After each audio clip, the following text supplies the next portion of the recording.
imvume yakho uba imvubu yemhlaba ilihlole libutho enkundleni bayethe wena waphakathi.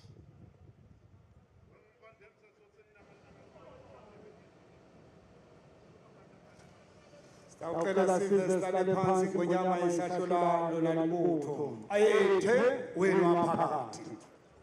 Ngumle emnyama ngulembethe umzimba kube beyingembatha mina mfokazana bekuyawusangithuthumela imehlo akho yeshakangana yesabeka ingana ngewembube kanzange wengonyama ngisho kule ngweletsheni kangwane kababe kamahlokohla wona ihlelela ugodweni sayihleka izinyoni imambalazi ezakuhleka nezakalo masha bangangawe embube emhlaba wena waphakathi bayethe.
Wewe na shule ya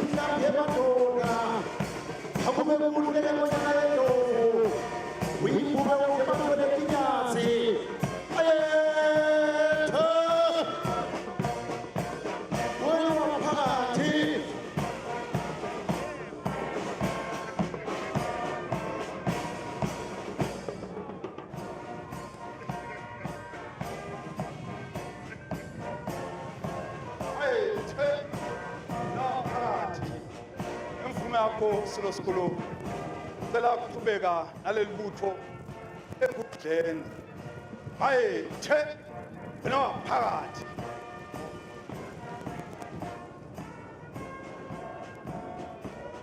Siyacela sibe sikuwe ingonyama esathatha indawo yayo. Bayethe wena waphakathi. Wena-ke malokotha kulo mnyama kulo usentambelweni malokotha kulo njengenyama yesibanda. Ingani inyama yesibanda mswazi omnyama isamnandi ekuphekweni mnandi ekoseni. Uthuma kuyasabhube kungamabhudlo.